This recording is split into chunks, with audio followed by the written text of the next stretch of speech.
mit Quellen. Alles andere ist dummes Geschwafel, was keiner ernst nimmt. Dieser Kommentar stammt von jemandem mit einer schwarzen Sonne im Profilbild. Diese schwarze Sonne besteht übrigens aus 3 übereinander gelegten Hakenkreuzen und ist ein Ersatz- und Erkennungssymbol der rechtsextremen Szene. Und ich sage euch ganz ehrlich, normalerweise hat man solche Leute nicht in seiner Kommentarsektion. Und man findet dort auch noch weitere Kommentatoren, die als sehr kritisch einzuordnen sind. Da scheint also schon irgendwo eine gewisse Sympathie von Tiefrechten in Richtung Willi zu tendieren. Und das macht es wiederum für mich als Einordnung relativ schwierig. Irgendwie finde ich es natürlich super problematisch, rechte Narrative oder solche unterschwelligen Boten. Ja, wie gesagt, da ist natürlich aber auch immer die Frage halt, ist er dann selber rechts? Ne? Weil man weiß ja nicht, aus welchen Gründen die ihn halt feiern.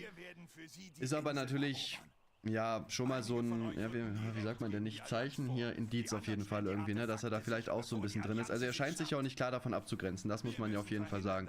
Es gibt jetzt ja kein Video, wo er sich klar dagegen stellt oder so. Ne? Das geht wirklich gar nicht fit, wenn ihr mich fragt. Zum anderen war sein Statement aber sehr einleuchtend, ebenfalls auch nachvollziehbar und hat einige Kritik nichtig gemacht, weshalb man auch sagen muss, dass viele bereits getätigten Anschuldigungen eigentlich im Nachhinein ziemlicher Quatsch waren. Ich denke persönlich, wäre ich jetzt Fritz, würde ich vorsichtshalber gar nicht erst auf Willi reagieren. Da man sich bei Willi jetzt nicht wirklich sicher sein kann, welche Werte er wirklich vertritt. Ich meine, er folgte einem rechtsextremen Instagram-Account. Er zeigte sich auf Instagram kontextlos mit einer vermeintlichen Hakenkreuzbinde und so weiter. Und das sind so Dinge, die ich als Gesamtsumme als zu kritisch einordne, weshalb ich ihm jetzt nicht unbedingt die positive Bühne geben würde. Und jetzt würde mich natürlich umso mehr eure Ansicht interessieren. Ja, würde ich auch sagen, ne? Also... Ich meine, wenn man das sammelt und so weiter, wenn man halt solche Outfits generell feiert, ohne den... Also jetzt so ohne Kontext quasi, dass man sagt, das waren coole Leute, sondern einfach sagt so, keine Ahnung, ich feiere halt historisch irgendwie, diese Uniformen sind für mich so modemäßig einfach cool. So, ja, dann, ja... Boah, es ist echt ein sehr schwieriges Thema, ne, wenn man da so länger drüber nachdenkt. Man könnte sagen, okay, es ist halt einfach Mode, ja, dann tragt das halt. Auf der anderen Seite ist es natürlich trotzdem irgendwo so ein bisschen automatisch, glaube ich, verharmlosend auch einfach, wenn Leute so rumlaufen. Zumindest könnte das halt theoretisch sein, ne? Dass so der Schrecken, der auch teilweise mit diesen Uniformen, also natürlich nicht durch diese Uniformen, aber durch die Leute, die diese Uniform getragen haben, ne, dass das auch so ein bisschen verharmlost wird. Ne? Da ist die Frage, sollte man jetzt, weiß nicht, nachdem zum Beispiel jetzt die Waffen-SS Millionen Gräueltaten gemacht hat, sollte man sich dann heute so verkleiden und einfach ein Instagram-Foto damit posten, so selbst wenn man das vielleicht hübsch findet, so, ne? Ist wirklich ein sehr, sehr schwieriges Thema. Ich würde da auf jeden Fall sagen, dass man, also als Fritz würde ich Willi da auf jeden Fall keine Reichweite geben, weil es mir auch einfach, also zu weird ist, sag ich mal, ne? Wie ihr dazu steht. Meint ihr, Willi ist wirklich als sehr stark problematisch einzuordnen? Oder sagt ihr, dass er wirklich vieles klargestellt hat, ihr Dinge auch nachvollziehen könnt, die er in seinem Statement vermittelt hatte, weshalb man ihn dann auch durchaus nicht canceln sollte oder whatever? Schreibt das gerne mal rein. Ja, man sollte Willi jetzt vielleicht nicht canceln, dafür habe ich jetzt auch zu wenig Ahnung von dem Thema, aber nach dem, was man so gehört hat, finde ich, ist es halt keiner, dem ich jetzt so eine große Reichweite wie Seven vs. White einfach unkritisch geben würde. Bleibt bitte sachlich, wirklich Beleidigungen bringen gar nichts und ich habe darauf auch wirklich keinen Bock. Und für die Leute, die immer mal wieder darauf beharren, mich in irgendwelche Schubladen stecken zu müssen, ich komme zwar aus dem Osten und der Osten ist ziemlich klischeebehaftet, was gewisse Ideologien anbelangt, aber keine Sorge, ich vertrete sehr tolerante Werte. Ich selber bin stark gegen starkes rechtes Gedankengut. Prinzipiell vertrete ich keine Werte, die Diskriminierung fördern oder bestärken. Ich denke, Toleranz und Akzeptanz gegen LGBTQ, andere Kulturen, Migranten und Vielfältigkeit sind der richtige Weg. Das nur kurz dazu. Wenn euch aber diese Einordnung gefallen hat, dann lasst es mich super gerne wissen. Nur bei lasst OBS? auch gerne ein Like und ein Abo Oder da, habt ihr die wenn auch euch gerade solche Videos hier gefallen.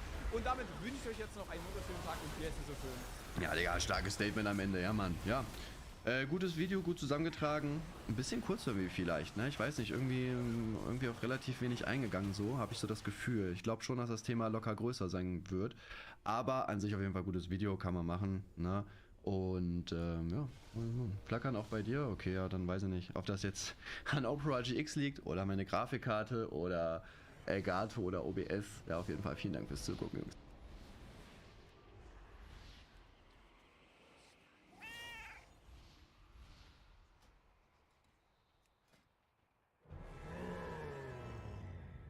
Ich bin zurückgekehrt. Bauern, unterwerft euch. Oh, is this?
bin außer Reichweite.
missing you.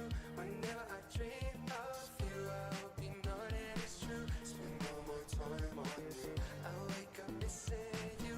Whenever I dream of you, I hope you think of me too.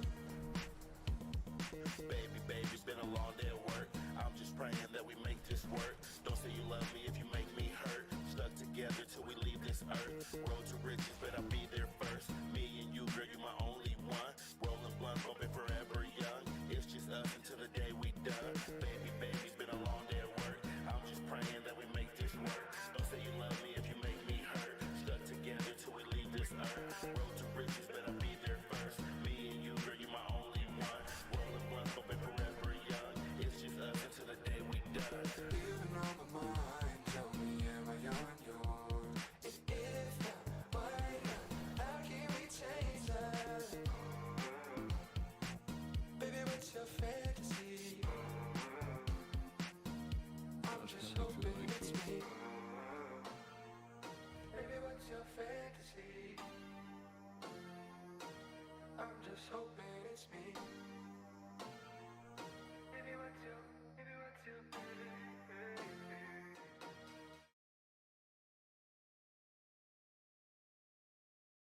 My favorite show? Good morning, everyone, and here we are. Righto, folks, are you ready for the story?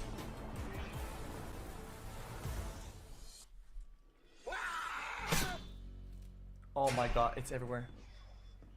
After a minor accident with the guest judge, Chef Ramsay realized the importance of proceeding with caution when addressing the Salamanca family's dish. I'm gonna give it a 5. Well done. You make 7! 7.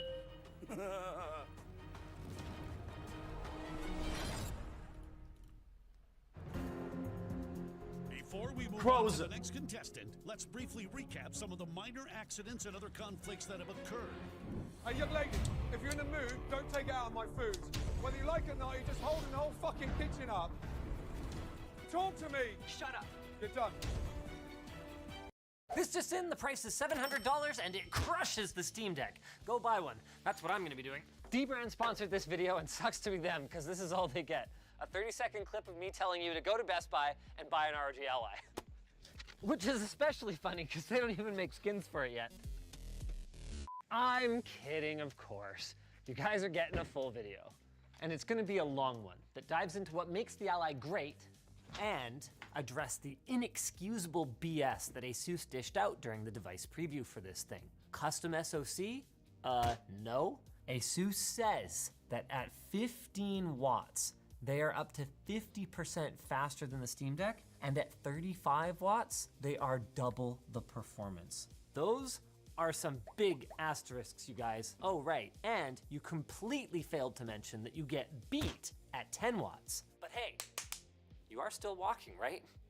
You better be, because these things are going to sell out immediately. The Z1 Extreme SoC at its heart packs 8 Zen 4 cores and RDNA 3 graphics, and ASUS has paired it with 16 gigs of high-speed DDR5 memory and a 512 gig Gen 4 NVMe SSD, all for just $50 more than a top-spec Steam Deck. There's just one eensy-weensy problem. With our limited time, we made the call to test fewer games at more power profiles, and I'm really glad we did because we found some interesting stuff.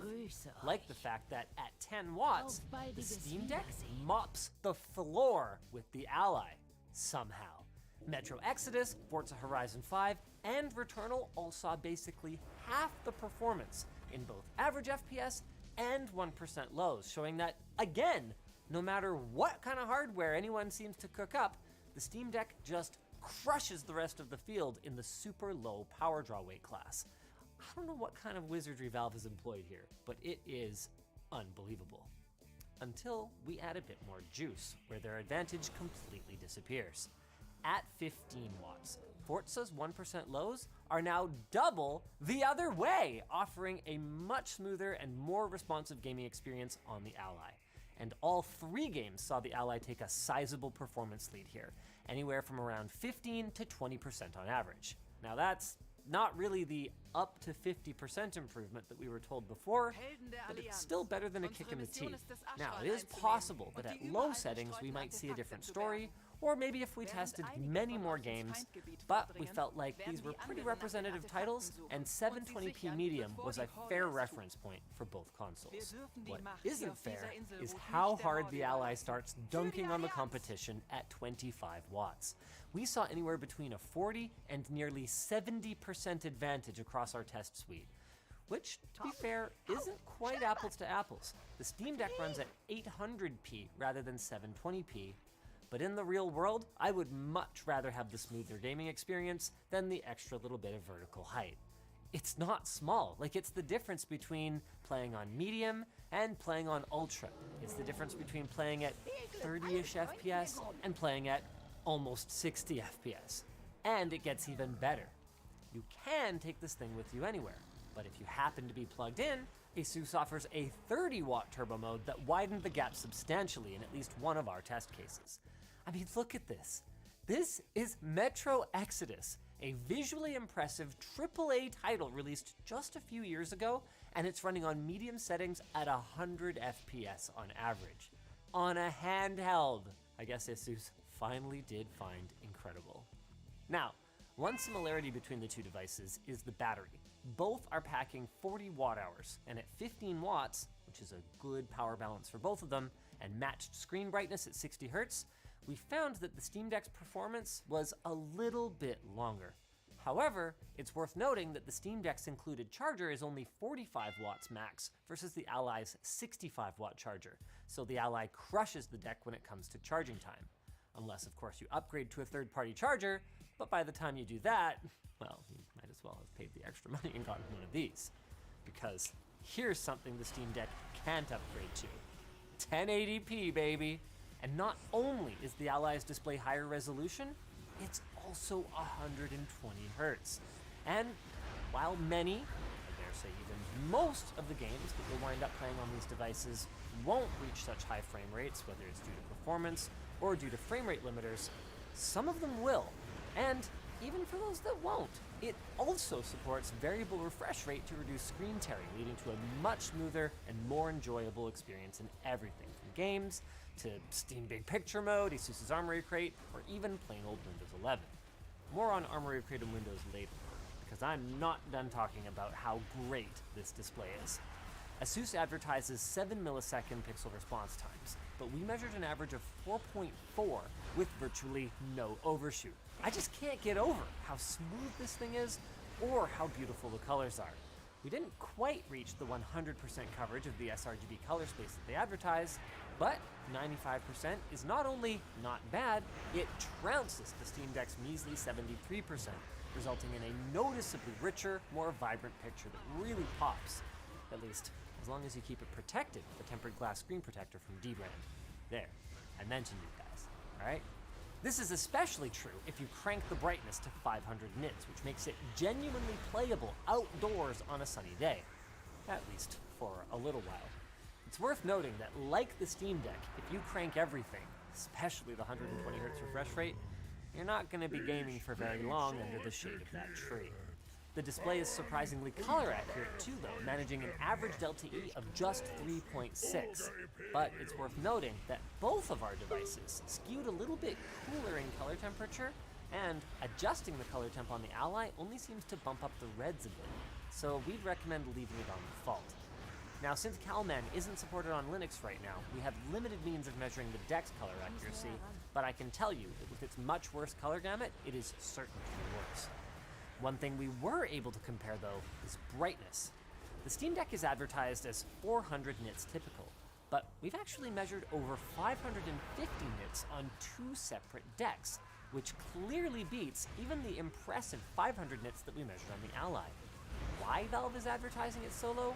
We have no idea, but side by side, the Steam Deck is visibly brighter, if only by a bit. The deck also gets dimmer than the Ally too, though, something that I care about a lot as someone who games in bed late at night. We measured just 4.6 nits minimum on the Steam Deck and 14 on the ROG Ally. To be clear, both are really good, but once again, Valve is cooking up a secret sauce that I wish the competition could match. Fortunately for ASUS, they have their own secret sauce, their zero-gravity thermal system. As stupid as that sounds, it works. While both devices stay cool inside and out, the Ally stays cooler where it matters the most, under your hands. And this is largely thanks to the addition of a second heatsink under the hood that gets its own dedicated vent at the top. Now don't get me wrong, the exhaust on the Ally gets hot, especially if you're gaming in turbo mode where the whole device can drop to 48 watts. Whew! Feels like a hairdryer. But what's great is that the vents are positioned in such a way that it shouldn't ever bother you, and I'm much happier with all the heat venting away from the device instead of spreading through the plastics into my hands. It's almost as comfortable as our new Northern Lights t-shirt. Check it out, upbeast.com. Now most impressively, the Ally does all of this while staying shockingly quiet, and I can't express how big of a difference this makes.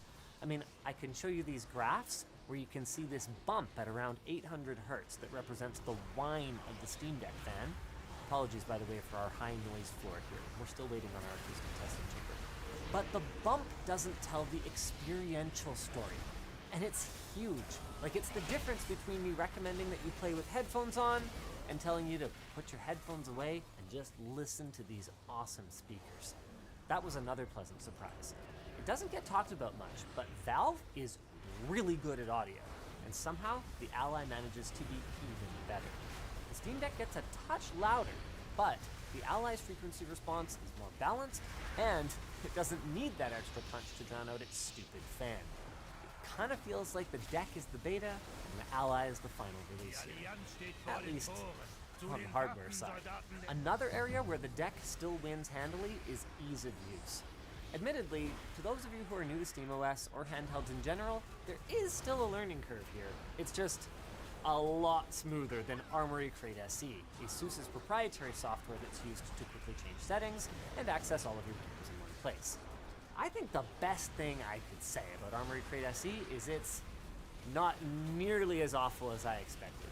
Deleting games from the game library, though, doesn't also uninstall them, and if you uninstall something, it doesn't get automatically deleted from the game library. Opening Armoury Crate also doesn't pause your game, which could lead to some mistakes, since the button for it is right below the start button. If you use the game library, rather than just Steam Big Picture for some reason, the background behind your game tiles will change as you select each game, which I guess is a cool enough idea, but in practice it's a blurry mess and super distracting. It ends up feeling more like a bug than a feature. Another small but annoying issue is the contents of the content menu. Why are things like Update Center, Help Center, and System Specs in content rather than in settings? I mean, it's not the end of the world, it's just weird. And if we use ASUS's other button on the left side of the screen, it opens Command Center, where you can quickly change things like your operating and control modes, your refresh rate, your FPS limiter, etc. Really cool. It even lets you customize the tiles, but then when you use a tile that opens a new window, it doesn't automatically select that window. So you open a keyboard or your game profiles, you gotta hit a button or tap the screen first before you start using that window. On the subject of Windows, in spite of Microsoft's 10 years of effort, the touchscreen experience is not great. To overcome this, the Ally comes with Joy to Mouse support, but it's a little bit finicky. Not only did the auto control mode not always swap elegantly when we switched over to the desktop, but manually changing to desktop mode would sometimes take tapping on the screen to get it to register that pressing the thumbstick means that I want a cursor. Then if you swap back to gamepad mode, after you have a cursor, sometimes it'll just stay there, except now you can't control the pointer anymore. I mean, these are minor gripes that I fully expect to improve over time. The deck had all kinds of gremlins in the software at launch too, but you're not buying this for what it will be, you're buying it for what it is. And Valve's put in a lot of work that ASUS simply hasn't yet. That doesn't mean this is a clear win for Valve though. The Ally enjoys some big advantages, like the ability to use any game launcher or anti-cheat that you want, or rather are forced to use, and the ability to install apps the same way that you would on a regular desktop computer. You want Discord? Simple. Want to do some video editing on the go? Sure thing. Just, I hope you plan to plug in your own peripherals. There are rumors that Microsoft is working on some kind of handheld gaming mode for Windows, But for now, in most applications, you can have fun clicking on a text box, opening Command Center to open the keyboard, closing Command Center, typing without being able to see the text box, so hopefully you didn't make a mistake, closing your keyboard, and then pressing Enter to add your username. Awesome. In all seriousness, you can speed up this process a bit by mapping actions to any of the buttons for both gamepad and desktop mode, which is great. Personally, when I want to access the keyboard, I swipe up a couple times from the bottom and then press it in the system tray. It's just that no matter what your ugly workaround is, the current implementation can be annoying to the point where you just want to take the device and throw it at the wall! And then you take a few deep breaths, you go, hey, at least I'm not on ProtonDB right now, checking to see if my game is supported at all. Now, we already talked about this in our preview video, but if the Steam Deck feels too big and unwieldy for you, the Ally wins again. It's 61 grams lighter, which isn't a ton, but it's enough to feel significant. And we had a few people who daily drive the Steam Deck hold it in their hands, and it's unanimous. The ROG Ally is more comfortable. There are drawbacks. No touchpads, no 16:10 display, and the face buttons are not great. I managed to get the X button jammed on mine at least a dozen times on my playthrough of Stray on the Ally, and I hoped that the production version would be a bit better, but the bad news is it's not. Maybe a little better. Oh, it's jammed. Yeah, maybe a little bit of lube would help. But I told them when they came in, I was like, you guys need to fix this in the final tooling, and it's pretty clear based on how similar this is to our prototype, it was already production. For general use, both offer desktop modes, and hooking up to a dock is just one cable, which is sick, but the Ally once again takes the game to a whole different level. Its interface is proprietary. That's bad. But their XG Mobile external GPUs get twice the bandwidth of USB 4 or Thunderbolt. That's good. They're only available with expensive mobile GPUs in them. That's bad. But they allow nearly desktop-like performance on the sort of go. That's really cool. And it could be even better if ASUS would pull their heads out of their collective butts and make a desktop GPU-compatible enclosure that can use this XG Mobile interface. The Ally isn't perfect. The onboard Wi-Fi 6E is ripping fast, but it's soldered to the board, so dead Wi-Fi equals dead motherboard. And so far, ASUS hasn't announced any kind of iFixit partnership like Valve has. And can I just say, I really don't understand why they couldn't do a full-length M.2 SSD in here? There seems to be ample space. But it's a big improvement in some of the most important ways, while coming in at a price that could best be described as disruptive. Most consoles are initially sold at a loss, and the hope is that you'll make the money back selling games and subscriptions on the platform. In Valve's case, the math is pretty simple. Steam rakes in buttloads of money through both games and microtransactions, so it makes perfect sense that they sell the Steam Deck for as low as $400. But most people aren't buying that one. For most people, they want a substantial sized SSD. And that's where the Ally gets price competitive, which is surprising. I mean, to be clear, I'm sure ASUS is making money from the Ally. Fundamentally, what is it? It's a Chromebook with a decent SoC in it. But I'm willing to bet they're not making much, which might explain why they begged us to show their Xbox controller clone in the preview video, even though it wasn't even a working sample. By the way, we have a working one now, and it's pretty cool, I guess. ASUS's big advantage seems to be their volume. I mean, compared to Valve, moving a lot of Steam Decks, but we can tell from the crowdfunding campaigns of competitors like Meow and GPD that those guys are expecting to sell thousands of units of a given system. And those thousands of units have to cover tooling costs, marketing, and R&D for the next generation product. To undercut them by literally $400 at the same spec, ASUS needs to move a lot more than thousands of units. They need to move hundreds of thousands of units. The good news for ASUS, though, is that they will. Eventually. Because I strongly recommend this thing. At least I do until more competition shows up. But because of that recommendation, the fact that this thing is so competitive, bad news is I suspect it's going to be out of stock everywhere for weeks or even for months. The bright side of that is that, hey, for the time being, the Steam Deck is a much more okay option still than ASUS made it out to be. Its software is more mature, it manages better battery life in low power mode, And it's got a much more robust accessory ecosystem, including third-party Hall effect joysticks, and a whole lineup of cool stuff from dbrand, including their skins, screen protectors, stick grips, and of course their kill switch case, which is back in stock now. We're gonna have all of that linked down below. There, I mentioned you guys again. Do I get my check now? If you liked this video, be sure to check out the preview to see how the Ally handles gaming with an RTX 4090 mobile GPU. I mean, no one's gonna spend that kind of money, so we kind of ignored it for the review, but Zen 4 is fast, and this thing can rip. At least this version of it can. You might have noticed we ignored the lower-end version of the Ally that uses a Z1 non-extreme processor. That's because we don't have one yet, and also because we kind of agree with ASUS.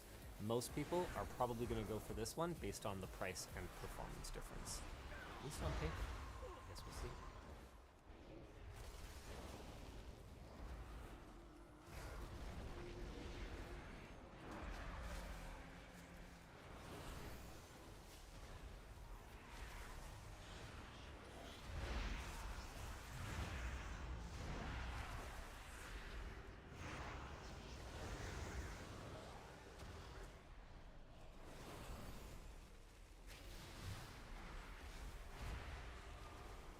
Ich bin außer Reichweite.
get no food. She an addict for the lifestyle in the paddock.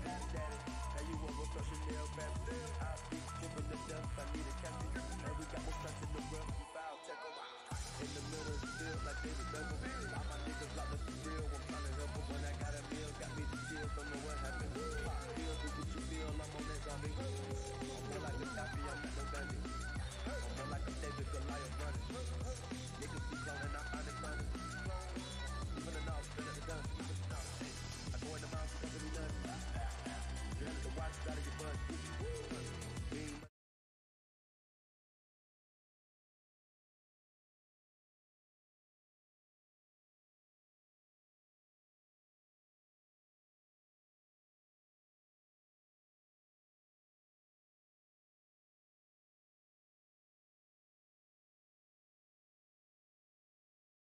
The following is a video about artificial intelligence. If you've been anywhere on the internet for the last few months, you might believe that the AI apocalypse is upon us. CEOs, philosophers, and Italy have all imagined a future so scary that they've scared themselves. The Silicon Valley techno-priesthood claim they will create a new god, moments before fleeing to their New Zealand-based apocalypse bunkers, while the so-called rationalists fear an evil artificial intelligence so smart it'll make Stephen Hawking look like a mid-wit, monotone podcast host. For the ordinary observer, AI is a baffling minefield filled with tech jargon, bizarre thought experiments, and psychotic, paperclip-obsessed robots bent on human eradication. Friends, in this video, contest difference between imagine if intelligence and its prophecies of a cunning computer-caused calamity are older than you might think. For the last 70 years, the field has followed a pattern of boom and bust, fueled by hype and the sci-fi fever dreams of its loyal adherents. Even when they were the size of an extra-large coffin, computers were teaching robots to make cars and sending humans to space. But in the depths of Cornell's aeronautical laboratory, a team led by an experimental psychologist named Frank Rosenblatt were working on something even more historic. While other researchers worked on symbolic artificial intelligence, a kind of programming that mimicked human reasoning, Rosenblatt was more ambitious. He was building a machine that could learn and see, because it was modeled on the biological brain. This perceptron is being trained to recognize the difference between males and females. It is something that all of us can do easily, but few of us can explain how. To get a computer to do this would involve working out many complex rules about faces and writing a computer program. But this perceptron was simply given lots and lots of examples, including some with unusual hairstyles. After training on lots of examples, it's given new faces it has never seen and is able to successfully distinguish male from female. It has learned. The perceptron was an early neural network, a computer system built to replicate the electronic activity of neurons. In your brain, right now, there are around 86 billion neurons sending signals to one another, building pathways between them as you learn. As you develop your skills, these pathways become superhighways, developed by repetition and the storage of your memories. The perceptron mimicked this natural process and used them to classify patterns in data. For the few that understood what was happening, this was more than a revolution. It was the dawn of a new age, and for Rosenblatt, that new age couldn't come any sooner. He was never entirely satisfied in the company of humans. He showed no interest in romantic relationships with any gender, only joining the masses to protest the animal violence of his age. Much of his career was a pursuit of conversation with a non-human intelligence, either inorganic or extraterrestrial.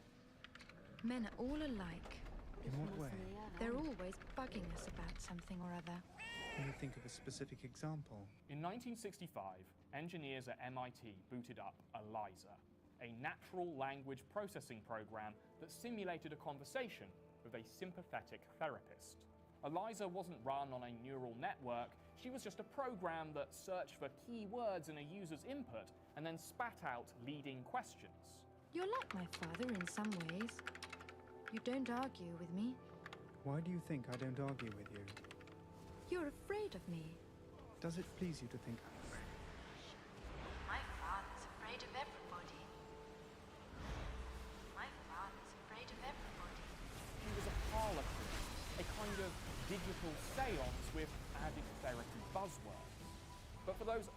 AI true believers she was a thrilling simulation of what it might feel like to speak to an AGI.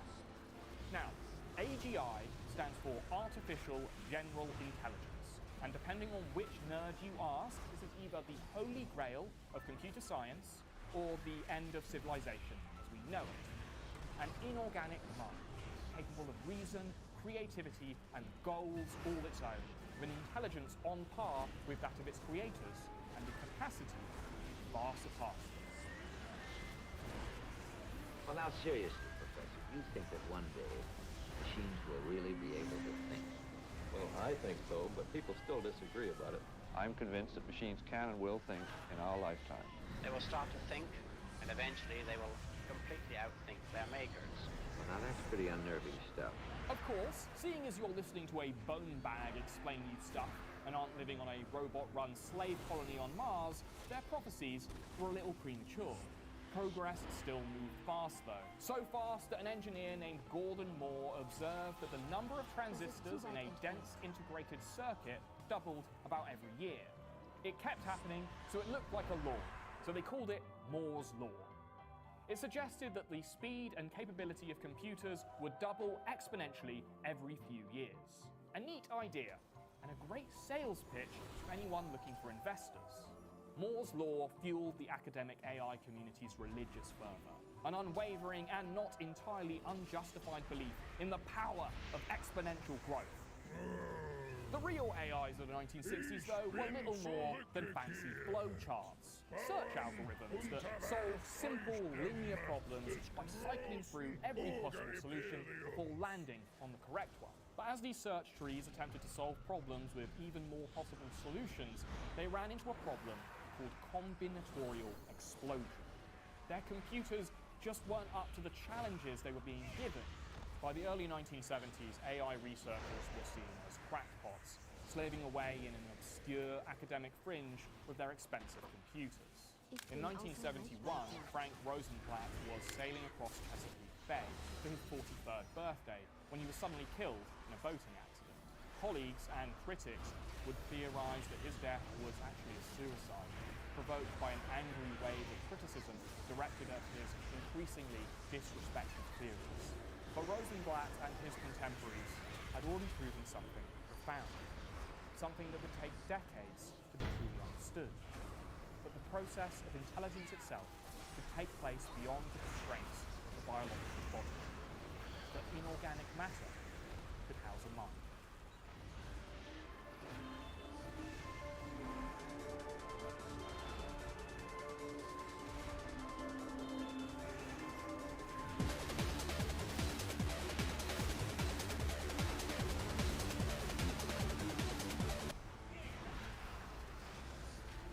The next AI boom began in the mid-1970s, sparked by the emergence of expert systems.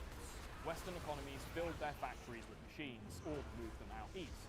Seeing as robots were already replacing men in manufacturing, researchers wondered whether white-collar workers could be made redundant too with a little help from AI. MySim was one of these systems. Trained on medical data, it helped diagnose and treat bacterial infections of the spinal cord and blood. And Prospector, a mineral exploration expert system that identified possible locations for mining based on geological data. These systems ignited the faith for a new generation of techno-utopian fever dreamers, who again believed that artificial general intelligence was growing ever closer. Apple CEO John Sculley certainly thought so when he commissioned this promotional video for the Knowledge Navigator. Your friend Joe Gilbert published an article about deforestation in the Amazon and its effects on rainfall in sub-Saharan. It also covers the drought's effect on food production in Africa and increasing imports of food. Contact Jill. I'm sorry, she's not available right now. Predicting the future is a tricky business. History teaches us that innovative technology is the most profound force for social change. Computer scientists can often sound like secular prophets because they are at the forefront of that change, witnesses to the miracle of exponential growth. But they are so close to that technology and the excitement it inspires that their prophecies can often become overeager overestimations or even delusions. But underestimating the power of technology can also end up making you sound just as stupid. That won't work. I think that the home computer is going to suffer the same fate, by and large, as, say, the home movie camera. People had the idea, and still have the idea, that if I have a very expensive, a very good home movie camera, then they can make very good movies. The trouble You're still is, got to be a good movie maker first. That's right. The trouble is you have to have an idea, okay, and people forget that. Expert systems may have been revolutionary, but they were overshadowed by other computer-based innovations at the time. The sci-fi dreams of superintelligence were suspended by those who instead longed for the convenience of a robot butler. Are we having fun yet? Omnibot 2000, the state of the fun robot from Tomy. MIT professor Rodney Brooks proposed a more tangible direction for the field of artificial intelligence. Instead of feeding complicated models of the world to disembodied electronic brains, he built robots that lived and learned from the world where they actually existed. He founded iRobot with two of his students and set about building robots for the US military. Robots that could find and destroy landmines or search through rubble using behavior-based AI. Programs that could teach machines to perform specific tasks, taking in data from the outside world and then acting on that information. We are mechanisms. If we are machines, then in principle at least, we should be able to build machines out of other stuff, which are just as alive as we are. Later, Rodney's robots invaded the ordinary home in the form of an obstacle-dodging carpet cleaner that continues to sell millions of units to this day. In 1997, another AI made headlines when it beat the world chess champion at his own game. Deep Blue defeated Garry Kasparov by evaluating its every possible move using a brute force search algorithm, the kind that had been pioneered in the early 60s. What made Deep Blue such a formidable opponent wasn't any revolution in programming or artificial reasoning. It was just that raw computational power had finally caught up with the demands of combinatorial explosion and the demands of the game's best players.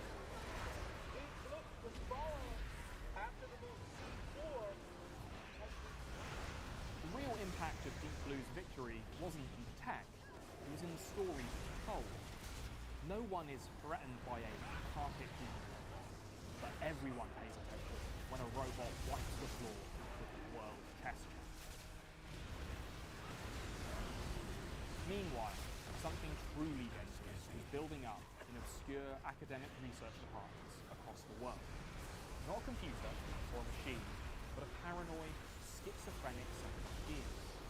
At their core was the nihilistic belief that superintelligent AI would rewrite the physical order and eventually render all humans obsolete.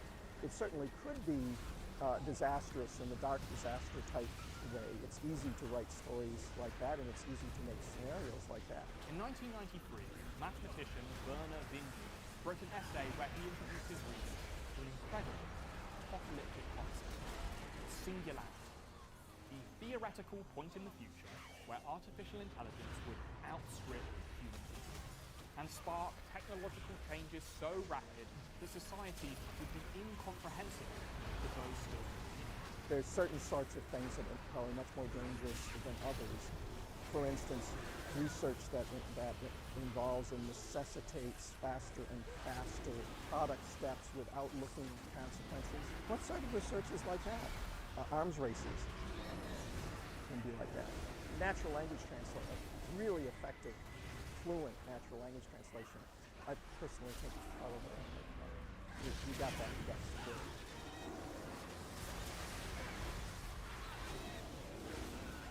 In the mid-90s, deep in the bowels of Warwick University's concrete campus, an undistinguished philosophy lecturer named Nick Land was trying to make a name for himself.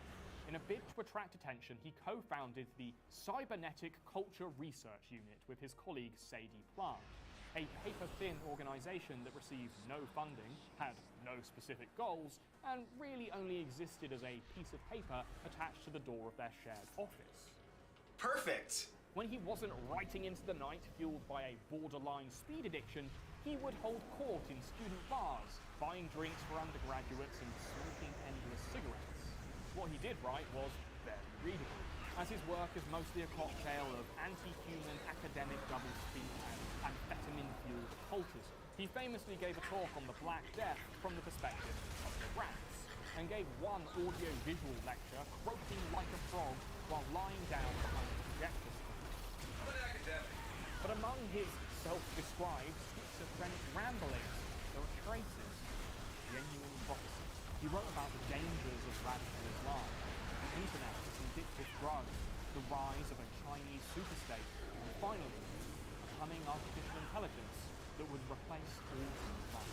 His core philosophy of accelerationism wasn't a critique of capitalism, but a total embrace of it. He believed that by giving in to consumerism entirely, it would accelerate the world exponentially towards human obsolescence.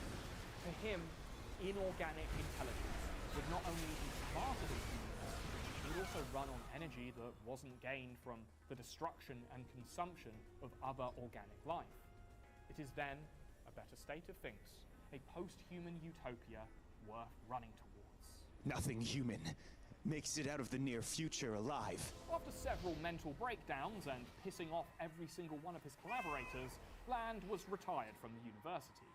His aggressive cyberpunk visions made no sense on a 90s university campus, but now they feel almost routine.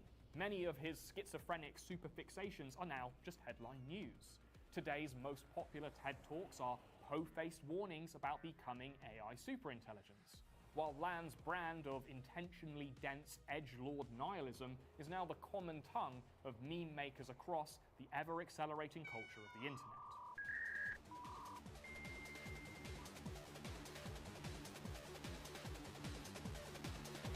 As Rich told you, we installed the internet on our computer just a short time ago, and I haven't been able to get the kids off it ever since. What the internet is going to do to society, both good and bad, is unimaginable.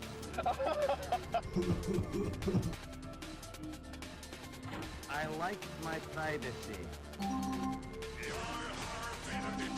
While Wikipedia can be written by, oh, just about anybody.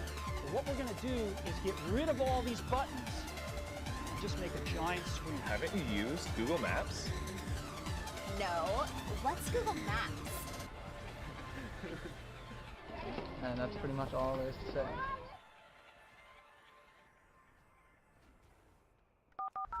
Today, AI is already shaping up to be another polarizing issue in the ever-exhausting culture. Mainstream media is barely sustaining itself in a life support machine fueled by your outrage. And that's where today's sponsor comes in. Ground News offers an antidote to media bias as the world's first news comparison platform. I use it to compare headlines from articles reporting on the same story. This reveals media bias as well as exposing which writers are just rehashing a company's press release, a job that ChatGPT will surely be doing by 2024. Right-wing media is currently pissing their pants over someone they don't like drinking a beer that they did, while left-wing news continues to turn a blind eye to the lab leak theory they once condemned people reconsidering. Left-wing news also has blind spots when it comes to reporting on AI, like when CEOs ask for sensible AI legislation. Remember, both sides have a vested interest in keeping you angry because it keeps you clicking. Ground News makes this all incredibly transparent, so you can escape the culture war and see how these media bubbles work in real time. Give it a try by going to ground.news/ordinary, where you can check it out for free or subscribe for unlimited access if you believe in their mission like I do.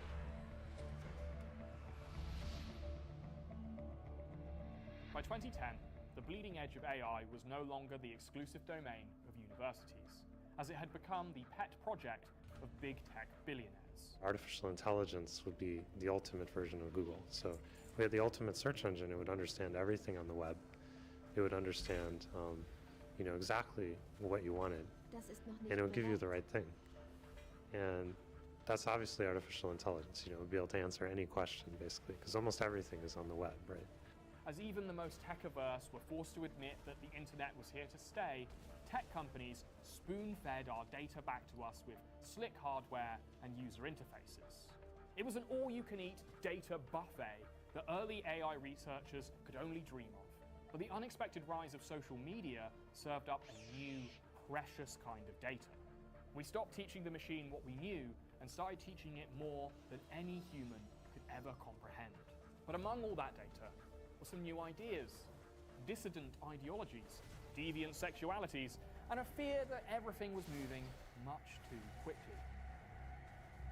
All this exponential growth and decades of science fiction had gotten scientists and paranoid subreddit-dwelling shut-ins wondering, what if an AI went rogue? In 2003, Swedish philosopher Nick Bostrom came up with a thought experiment that is now an enduring meme and metaphor for the AI fearful. He imagined an artificial intelligence programmed with the sole task of amassing paperclips. It has access to raw materials, manufacturing equipment, and energy sources necessary for its given goal. All this intelligence cares about is paperclips. Like a Roomba and a clean carpet, anything that stands in its way is an obstacle to overcome. So, the theory goes, a sufficiently smart intelligence might eventually find its way to seeing us humans as an obstacle to paperclip construction, or just see our atoms as potential paperclips. So the paperclip maximizer might decide to destroy or enslave humanity in a totally rational drive to amass more paperclips. This might seem like an absurd, overly abstract thought experiment, but for some, it is literally the scariest thing they've ever heard. I mean, the fact that if we failed nonetheless, it would create an expanding sphere of von Neumann probes, self-replicating and moving at as near the speed of light as they can manage, turning all accessible galaxies into paperclips or something of equal unimportance, would still cause me to make sure that this field was not underfunded. But if we had 200 years and limited tries, it would not have the same quality to it. Okay, so it does have a quality to it. Why not work on uploads instead? In 2009, a blogger with no formal education named Eliezer Yudkowsky founded a website called Less Wrong.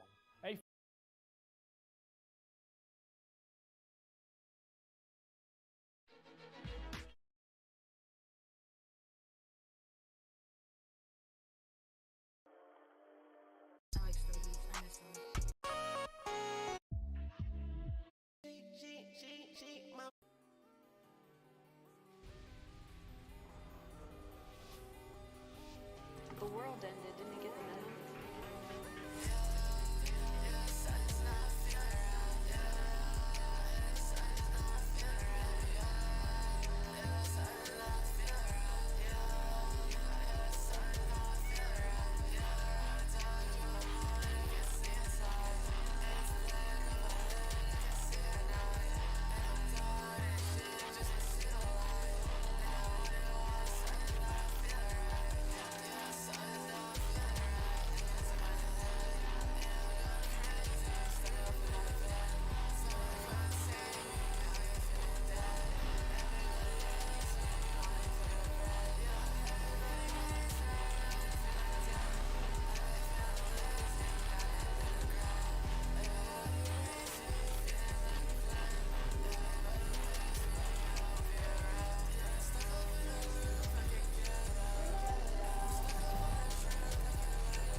sun goes down and your eyes cannot see,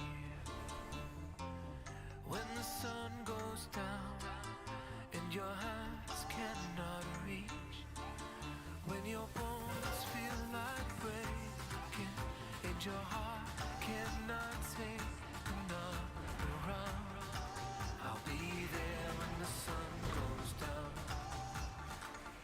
Ready for this one? All that I want is just to go crazy when the sun goes down, and all that I need is for you to be my baby when the sun goes down.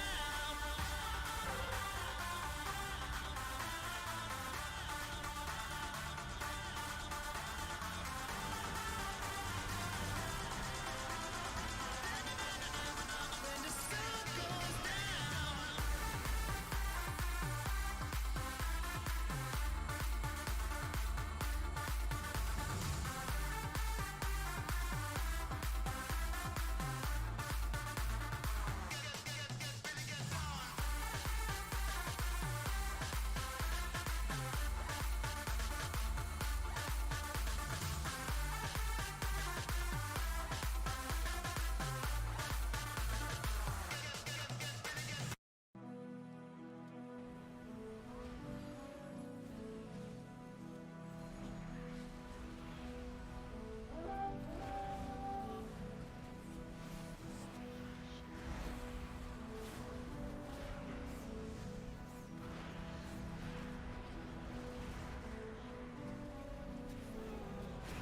Chainmail head to toe with a mace in my hand. I'd have hit the level cap before you came to this land. Two-handed swords and shields, it's all gold. Blacksmith, how I swang by the heat of the cold. Wrist and sore, I clock out and pour at the pub with my team, thunder air galore. Paddling up the shore and docking at the port. I'm a traveling merchant, goods never running short. Pack full of gold and a platinum pipe. I thrive in the dark, all I wanna do is light. My stats too high for the average man. Think twice before you speak to the skeleton man.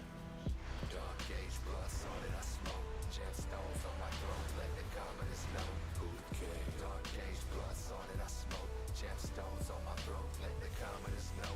Keep it honest with the masses, that's why they lashing out at any opposition trying to attack me. They know I do the same. If some shit got hectic, rain fire on your village, turn your town to ashes.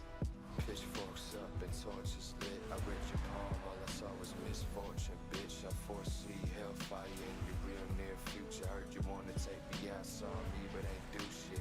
Just like a peasant, all talk, no action. Vagabond reputation, wandering is a habit. You stalling, falling, back up calling. I'm wandering through the vineyard, looking around astounded. And the money inside and out. I said.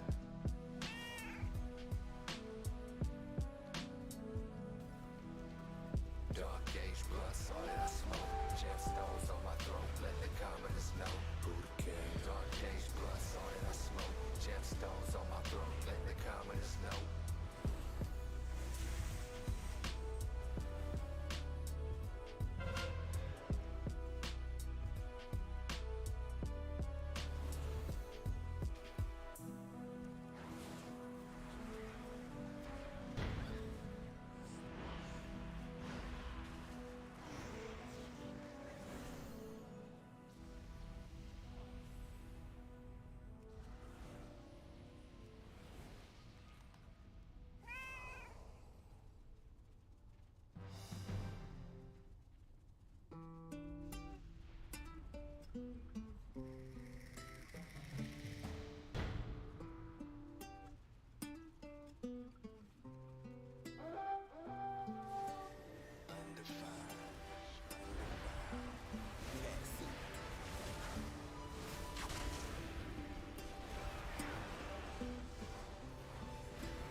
H-Town.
Stay tuned.